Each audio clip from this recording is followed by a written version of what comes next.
Good morning. Today we shall study about the second poem of our syllabus. Its title is The Psalm of Life. जो title हम board पर देख रहे हैं, The Psalm of Life, composed by H.W. Longfellow. Second poem है ये हमारी, H.W. Longfellow ने ये पोएम लिखी है। H.W. Longfellow एक ऐसे पोइट रहे जिन्होंने बहुत ज्यादा यश प्राप्त किया जीवन में। He was born on 1802 and died on 1882. जैसा टाइटल है, यहाँ टाइटल का मीनिंग हमें सबसे पहले जानना बहुत जरूरी है। The psalm of life, the psalm of life, साम ये जो वर्ड है ये बाइबल होली बुक है उससे लिया हुआ वर्ड है। ए होली सॉन्ग, साम की जो हिंदी है वो है a holy song. The psalm of life का मीनिंग हो गया जीवन का एक पवित्र गीत, जीवन का एक पवित्र भजन, that is sung in the prayer, in the praise of God, जो भगवान की प्रेयर के लिए, भगवान की प्रेस यानी कि प्रशंसा के लिए, जिसको यहाँ सिंगिंग किया गया है, गाया गया है। हम इस पोएम की टेक्स्ट पढ़ेंगे stanza wise. Now student will see in the text. हमारा टाइटल है द साम ऑफ लाइफ और इस पोएम में पोइट जो है वो बताता है कि पवित्र, लाभदायक और आनंददायक जीवन व्यतीत करने के लिए एक सुंदर भजन यहाँ प्रस्तुत करता है। शाम का जो मीनिंग है, जो ये हम टाइटल में वर्ड देख रहे हैं, इसका मीनिंग भजन होता है। कवि की प्रत्येक उस नवयुवक के लिए ये श्रेष्ठ शिक्षा है जो अपने देश से प्रेम करता है। कवि कर्म का यहाँ वह उपदेश देना चाहता है जैसा कि भगवान कृष्ण ने महाभारत के युद्ध क्षेत्र में अर्जुन को दिया था। यही कारण है कि कवि यहाँ कहता है कि हमें भी परिणाम की प्रतीक्षा किए बिना ईमानदारी से परिश्रम करना चाहिए। हमें अपना सारा समय पूरी लगन से जीवन के लक्ष्य को प्राप्त करने में लगाना चाहिए और यदि हम ऐसा करेंगे तो निश्चित ही हमें सफलता प्राप्त होगी। जैसा कि फर्स्ट स्टंजा में बताया है, life is real, life is earnest. Life is real, real का मीन्स होता है वास्तविक, जीवन वास्तविक है, और अर्नेस्ट का मीनिंग होता है गंभीर, जीवन गंभीर है। इस लाइन में यह स्पष्ट किया गया है कि जीवन को वास्तविक समझकर गंभीरता के साथ सरवाइव करना चाहिए, जीना चाहिए। And the grave is not its goal. Poet कहते हैं ग्रेव का मीनिंग कब्र होता है, लेकिन यहाँ समझना पड़ेगा हमें कि ग्रेव का मीनिंग डेथ है, मृत्यु है। And the grave is not its goal. Poet कहता है कि जीवन का लक्ष्य जो है वो डेथ नहीं होता, मृत्यु नहीं होती। यानी कि ये नहीं कि जन्म के उपरांत डेथ तक हम इंतजार करते करते समय काटें। Dust thou art, to dust returnest. इस लाइन में पोइट हमें बताते हैं कि व्यक्ति का जो शरीर है वो डस्ट से निर्मित है, टू डस्ट रिटर्नेस्ट। और जब ये रिटर्न होता है मीन्स डेथ के समय ये डस्ट में ही परिवर्तित होता है। Was not spoken of the soul. Poet कहते हैं कि प्रत्येक शरीर में सोल मीन्स आत्मा, आत्मा विद्यमान होती है।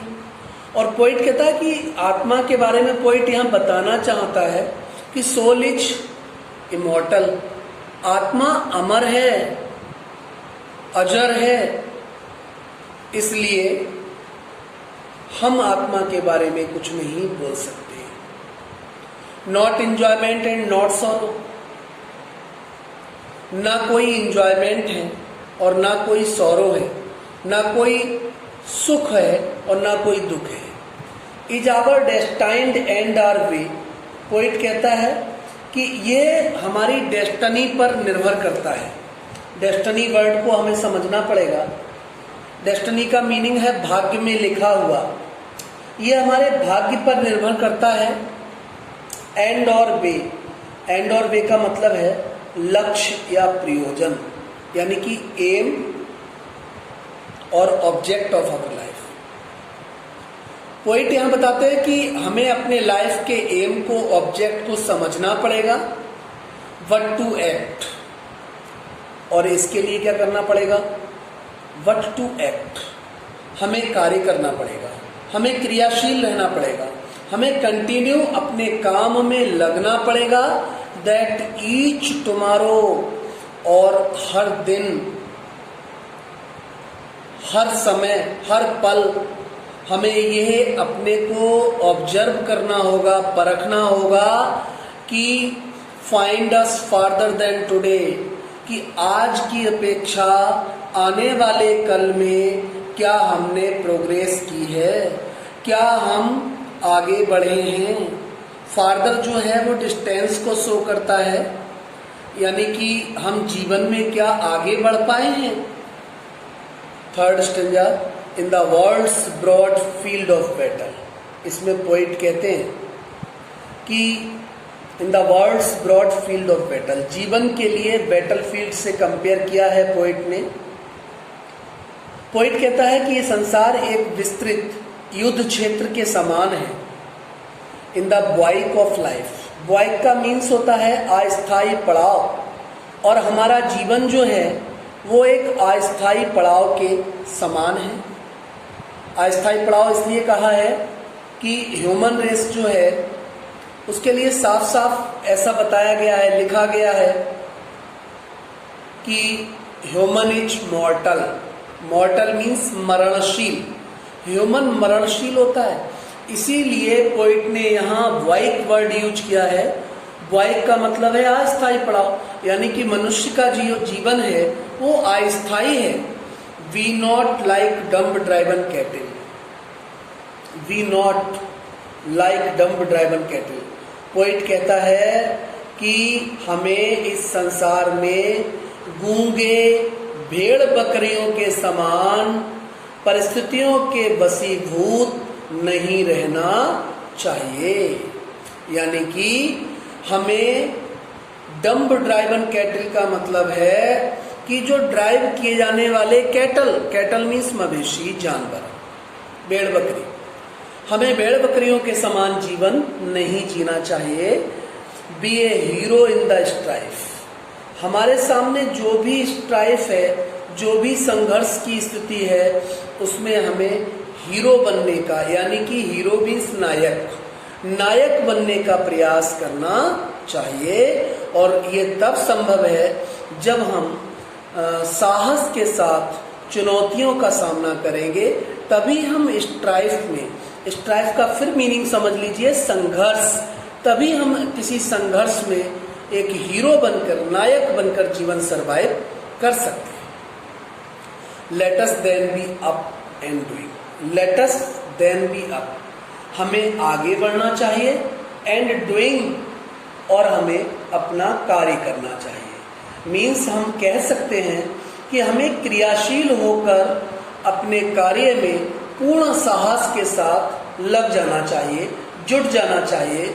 तो निश्चित ही जो उसके परिणाम होंगे, रिजल्ट होंगे, वो सराहनीय होंगे, अच्छे होंगे, प्रेसवर्दी होंगे। With a heart for any fate, with a heart for any fate, और फेट होता है भाग्य, लेकिन यहाँ फेट का जो अर्थ है वो रिजल्ट है। With a heart for any fate, यानी कि जो रिजल्ट हमें मिलेगा, जो परिणाम हमें मिलेगा, निश्चित ही वह अच्छा होगा। Still achieving, still pursuing, achieve means प्राप्त करना होता है। पोइट कहता है निरंतर हम अच्छी उपलब्धि प्राप्त करेंगे। स्टिल परस्यूइंग, और हमें ये याद रखना है कि हमें जो क्वालिटी है उनको परस्यू करना है, अनुसरण करना है। वो कैसे? Learn to labour and to wait. Poet कहता है देखिए learn to labour and to wait, कि ये दोनों क्वालिटी जो हैं वो श्रेष्ठतम क्वालिटी हैं। कौन सी दो क्वालिटी? एक तो लर्न मीन्स सीखो, टू लेबर, लेबर का मतलब है श्रम, श्रम करना सीखिए, एंड टू वेट, और साथ में वेट करना सीखिए। श्रम करना सीखना होगा, वेट करना सीखना होगा। ये दोनों ही ऐसी क्वालिटी हैं जो एक ह्यूमन लाइफ के लिए बहुत ही अच्छा बनाती हैं, मानवीय जीवन को श्रेष्ठ बनाती हैं, और निश्चित ही व्यक्ति जीवन में सफलता प्राप्त करता है। ये poem the psalm of life का पूरा डिस्क्रिप्शन हो गया। मुझे उम्मीद है कि आपको ठीक से समझ में आया होगा, और अगर यदि कहीं कोई प्रॉब्लम हो, you can also consult to me in future. That's all.